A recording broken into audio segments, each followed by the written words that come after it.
Hi friends, എല്ലാവർക്കും നമസ്കാരം. അപ്പോൾ ഇന്ന് വളരെ സ്വാദിഷ്ടമായ ചുരക്ക കൂട്ടാണ് കാണിക്കുന്നത്. അപ്പോൾ ചുരക്ക പൊതുവെ ഒരു പ്ലെയിൻ ആയിട്ടുള്ള ഒരു വെജിറ്റബിൾ ആണല്ലേ. ഇതുപോലെ നിങ്ങൾ കറിയൊന്നും ഉണ്ടാക്കി നോക്കൂ. നല്ല ടേസ്റ്റുള്ള കറിയാണ്. ചോറിനൊക്കെ ഒപ്പം നല്ല സൂപ്പറാണ്. പിന്നെ ചുരക്ക എന്ന് പറഞ്ഞു കഴിഞ്ഞാൽ നല്ല തണുപ്പുള്ള ഒരു വെജിറ്റബിളാണ്. അപ്പോൾ ചൂടുകാലത്തൊക്കെ കഴിക്കാൻ പറ്റിയ നല്ലൊരു അടിപൊളി വെജിറ്റബിളാണ്. അപ്പോൾ നമുക്ക് കണ്ടു നോക്കാം എങ്ങനെയാണ് ഉണ്ടാക്കുന്നതെന്ന്. അപ്പോൾ അതിന് മുന്നേ നമ്മുടെ ചാനൽ സബ്സ്ക്രൈബ് ചെയ്യാത്തവരുണ്ടെങ്കിൽ ഒന്ന് സബ്സ്ക്രൈബ് ചെയ്യുക. അതുപോലെ തന്നെ ഫോളോ ചെയ്യാനൊന്നും മറക്കണ്ട.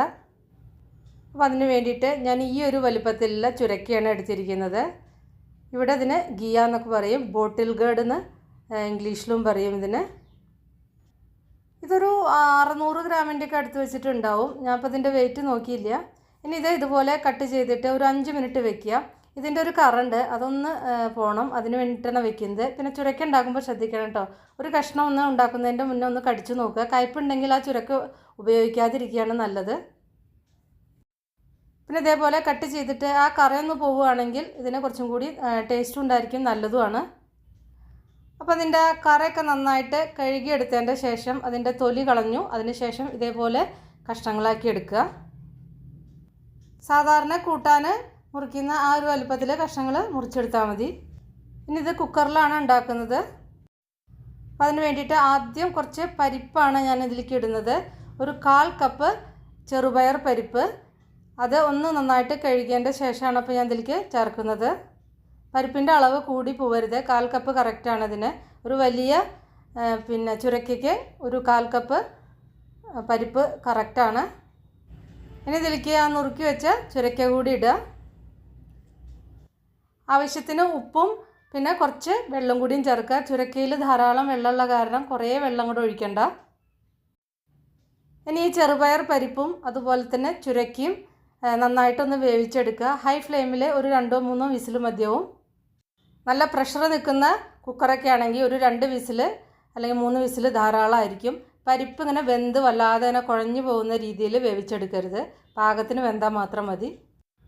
അപ്പോൾ കഷ്ണം പരിപ്പും വെന്ത് വരുമ്പോഴേക്കും ഇതിലേക്കുള്ള അരപ്പ് റെഡിയാക്കി വയ്ക്കാം. അതിന് വേണ്ടിയിട്ട് 1 കപ്പ് നാളികേരമാണ് എടുത്തിരിക്കുന്നത്.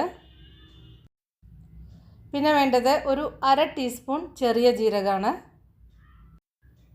പിന്നെ ഇതിലേക്ക് കുറച്ച് മഞ്ഞൾപ്പൊടി, ഏതാണ്ട് ഒരു 1/2 ടീസ്പൂണിൻ്റെ അടുത്ത് വെച്ചിട്ട് ചേർത്തിട്ടുണ്ട്. മഞ്ഞൾപ്പൊടിയുടെ അളവൊന്നും കൂടി പോകരുത്. കുറച്ച് കുറഞ്ഞാലും പ്രശ്നമില്ല, കൂടി പോണ്ട. പിന്നെ ഇതിലേക്ക് ഒരു 3-4 ചുവന്ന മുളകാണ് ചേർത്തിരിക്കുന്നത്. മുളക് പൊടി നമ്മൾ വേറെ ചേർക്കുന്നില്ല. പിന്നെ ഇതിലേക്ക് ചേർക്കുന്നത് വെളുത്തുള്ളിയാണ്.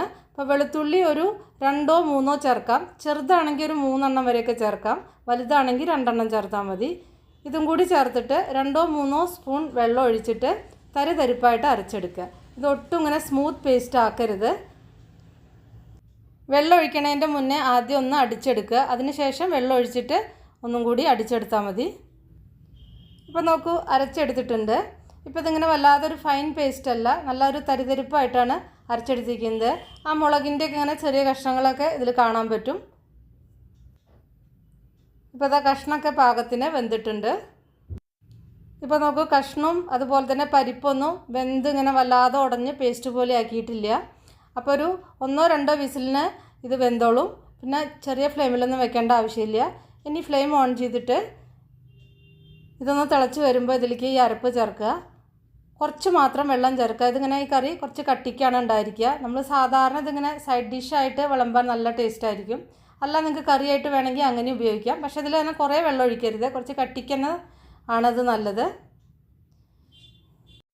ഇനി ആവശ്യത്തിന് ഉപ്പൊക്കെ ചേർത്തിട്ട് ഇതൊന്ന് നന്നായിട്ടൊന്ന് തിളക്കട്ടെ. ആ ചെറിയ ജീരകത്തിൻ്റെയും അതുപോലെ തന്നെ വെളുത്തുള്ളിയുടെയൊക്കെ ആ ഒരു പച്ച മണമൊന്ന് മാറണം. ആ റോ ടേസ്റ്റ് ഒന്ന് പോയി കഴിഞ്ഞാൽ ഫ്ലെയിം ഓഫ് ചെയ്യാം. അപ്പോൾ അതിൻ്റെ പച്ചമണമൊക്കെ മാറിയിട്ടുണ്ട്, നന്നായിട്ട് വെന്തിട്ടുണ്ട്. അപ്പോൾ ഈ ഒരു കൺസിസ്റ്റൻസിയാണ് ഇതിൻ്റെ പാകം. ഞാൻ ഫ്ലെയിമൊക്കെ ഓഫ് ചെയ്യാണ്. അപ്പോൾ ഇതിലേക്ക് കുറച്ച് കറിവേപ്പില കൂടി ചേർത്തിട്ടുണ്ട്. ഇനി ഫ്ലെയിം ഓഫ് ചെയ്യുക. ഇനി ഇതിലേക്ക് കടുക് വറുത്തിടാം. അപ്പോൾ തടുക്കാപ്പാൻ ചൂടായി വരുമ്പോൾ ആവശ്യത്തിന് വെളിച്ചെണ്ണ ഒഴിക്കുക. വെളിച്ചെണ്ണ ചൂടായി വരുമ്പോൾ ഇതിലേക്ക് 1 ടീസ്പൂൺ കടുക് ചേർക്കുക. കടുക് ഒന്ന് പൊട്ടി വരുമ്പോൾ ഒരു 2-3 ഉണക്കമുളക് പൊട്ടിച്ചിടുക. പിന്നെ ഫ്ലെയിം ഓഫ് ചെയ്തതിൻ്റെ ശേഷം കറിവേപ്പില ചേർക്കുക, അല്ലെങ്കിൽ കറിവേപ്പില കരിഞ്ഞു പോവും. ഇനി ഇത് ചൂടോടെ കറിയിലേക്ക് ഒഴിക്കുക. ആ കറിയിൽ നിന്ന് കുറച്ച് എടുത്തിട്ട് ആ പാനിൽ കടുക്ക പാനിൽ ഒഴിച്ചിട്ട് ചേർക്കുക. ഒന്ന് ഇളക്കിയിട്ട് അടച്ച് വയ്ക്കുക കുറച്ച് നേരം. നല്ല അടിപൊളി കറിയാണ്. നല്ല ചുരക്കാക്കൂട്ട് റെഡിയായി. അപ്പോൾ ഇതിൻ്റെ ഒരു കോമ്പിനേഷൻ എന്ന് പറഞ്ഞു കഴിഞ്ഞാൽ ചോറിൻ്റെ കൂടെ നല്ല മോരൊഴിച്ച കൂട്ടൻ, അതായത് പുളിശ്ശേരി, പിന്നെ സൈഡ് ഡിഷായിട്ട് ഈ കറി, പിന്നെ പപ്പടം, അച്ചാർ, പിന്നെ നിങ്ങൾ മുട്ട അല്ലെങ്കിൽ ഫിഷ് ഫ്രൈ, ഇതൊക്കെ ഇതിൻ്റെ കൂടെ കഴിക്കാം. നല്ല ടേസ്റ്റ് ആയിരിക്കും. അപ്പോൾ ഏതെങ്കിലും പുളിയുള്ള കറിയുടെ കൂടെ ഇത് കഴിക്കുമ്പോൾ നല്ല സൂപ്പർ ടേസ്റ്റാണ്. അല്ല ഇത് അങ്ങനെ തന്നെ ചോറിൻ്റെ കൂടെ കഴിക്കാനും നല്ല ടേസ്റ്റാണ്. കുറച്ച് മോര് മാത്രം ഉണ്ടായാൽ മതി.